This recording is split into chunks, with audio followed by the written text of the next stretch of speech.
What is just a placebo effect, but most people don't realize.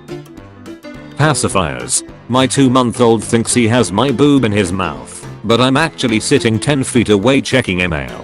What a fucking dumbus. When I was about 6 or 7 years old, I woke up in the middle of the night to a giant daddy long legs on the wall right above my head.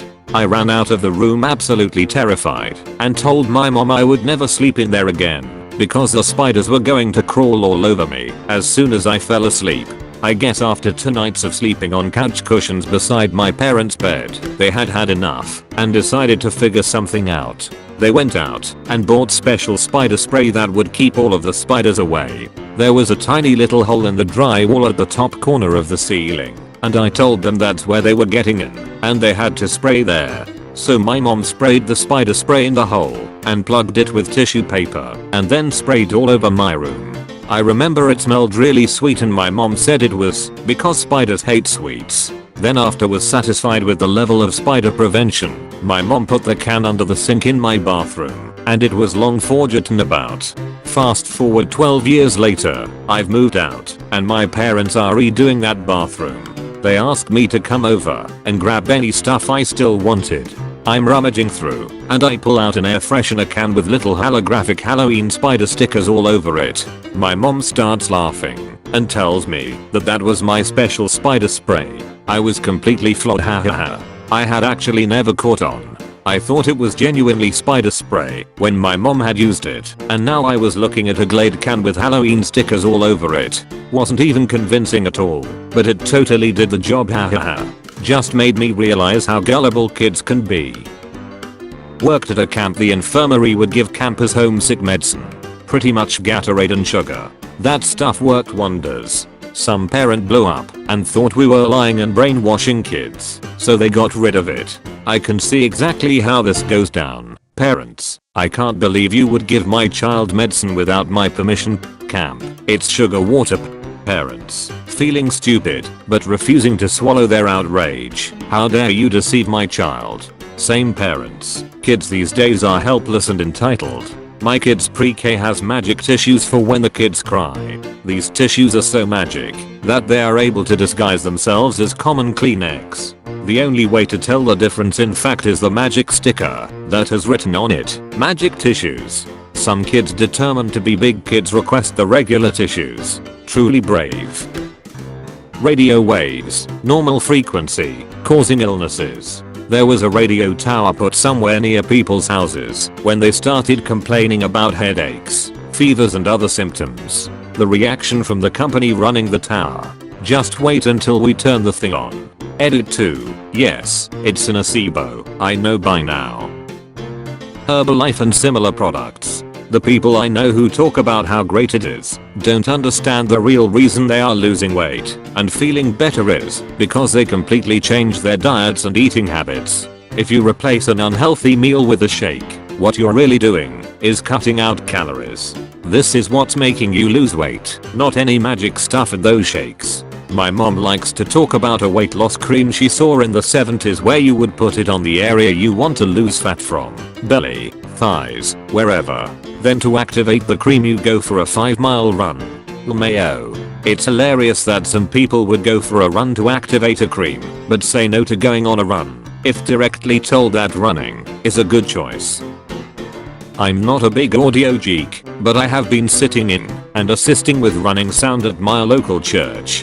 I'm learning a lot. One of the guys who knows a ton about soundboards was telling me that the band members are notorious for complaining about imaginary things.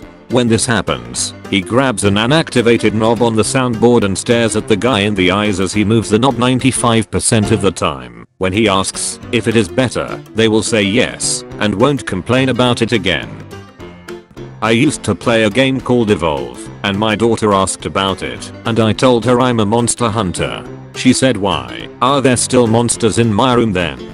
I got this super serious look, told her to stay right there and don't move, and ran upstairs like life depended on it. Spent about 10 minutes lifting weights and doing a couple of push-ups, came back down and said as serious as I could, there's no monsters in your room now, and she hugged me really big and didn't worry about it for a long time after that. Good dad. Juice cleanses first of all. You aren't cleansing anything. Additionally, of course you are going to feel better after not eating for a weekend. Drinking sugar water doesn't do your body any favors either. But it's been 3 days since your body has gotten much needed calories. Eating anything is going to make you feel amazing after that nonsense. Any sort of cleanse. You do not need to detoxify your body. Your kidneys and liver do a great job of that. If you really had so many toxins in your body, you would be deathly ill and in need of hospitalization. You do not have 2 to 10 pounds of toxic sludge chilling in your intestines making you sick. You probably do have a few pounds of food at various stages of digestion, but this is normal and healthy. Digestion is a process that takes time, so if your undigested food moves right along and didn't spend any time sitting in your digestive tract, your body wouldn't have the chance to extract the energy and nutrients locked in that food. Constantly shitting your brains out, like a cleanse makes you do, is not healthy. If you're having regular bowel movements, your digestive system is working fine. If you really do have pounds and pounds of toxic sludge stuck in your intestines, then you should see a doctor as soon as possible, because you likely have a bowel obstruction. Man, I once had pounds of toxic sludge in me, didn't poop for a week, finally got frustrated, and bought a bottle of magnesium citrate. Chugged the whole thing down, and started the waiting game. It gave me some serious bubble gut. It really made my insides go from stagnant to a gentle simmer to a full-on boil in maybe half an hour, and it just didn't stop for hours. I knew relief was only a matter of time away. But you see, I'm not very smart. The bottle said allow 6 to 12 hours. I took it 7 AM on a Sunday. Figured I could inconsequentially spend my day on the toilet. 1 PM rolled around, and though I could feel something cooking, I didn't feel anything priming. 7 PM rolled around, still lots of bubbling but no progress. Midnight rolled around, and I finally just said fuck it, I'll probably end up shitting my entire bed in my sleep, but I have to work in the morning. Alarm goes off at 6 AM. I felt, and more horrifyingly, looked pregnant. Still no poop. That's when I knew something was wrong, but I had a busy day of work ahead of me, and I figured I'll get it checked at lunch. Made it to lunch work at 7. Opened up my laptop. Closed my laptop. It arrived, and it was not willing to wait. I duck waddled to the bathroom, saw someone was in one of the stalls, apologized to him, and let loose the first of what would be many installments of pneumatically propelled toxic sludge. Got cleaned up, walked past my boss's desk, informed him I'd be working from home, and left without grabbing my laptop. If you've never pooped several pounds of toxic sludge out in a day, I'd recommend avoiding such a situation. It was not fun. Balance bracelets.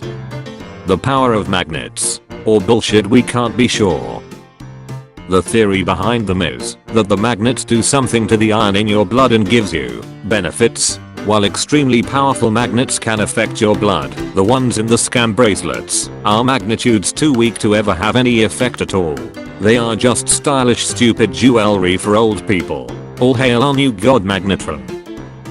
Alhelas Barmus, all helos Barmus. I have spent much of my time working with kids on overnight camps. I have occupied many roles, but because I keep my credentials up to date, I'm always one of the grown-ups who is on first aid duty. While the first rule of first aiders take it seriously when a kid is limping because their group is due to hike up a mountain tomorrow, Alhelas Barmus works a charm. Other situations it works in: kid is crying because they got hit by a bull during games, or are homesick so have a sore tummy. It is aqueous cream with a small amount of eucalyptus essential oil, which has a warming effect and makes it smell medicinal, and it works beautifully. Because of the take everything seriously rule, you do rule out if there is a dangerous injury before you pull out the Alhelas. But since we are so super serious throughout, the kids truly believe they are getting proper medicine. Typically you have the kid in the office, having ruled out the possibility of hospital, doctor, or camp nurse, and it's definitely an Alhelas job. You very seriously tell the kid you have a strong cream that will help make them feel better. You pull out the Alhelas, which you need to keep in an official looking tub to keep up the appearance, put on latex gloves, and then rub it into the sore place. Of course, rubbing anything that is sore makes it feel a bit better, but at this point, the kid probably needs attention. and a bit of feeling special and like they are being taken seriously. Then, once you've rubbed it all in, you look at your watch and say now, you should start feeling the effect in exactly 2 minutes. You explain that the powerful cream needs to be activated by the air. The eucalyptus oil's thermal properties are helped by airflow, so you need to move around to get new air around it. 90% of the time, the kid is back up and running around with friends in no time at all. The other 10% probably need a hug. You have had an appointment with the placebo man. Like and subscribe to be unplaceboed.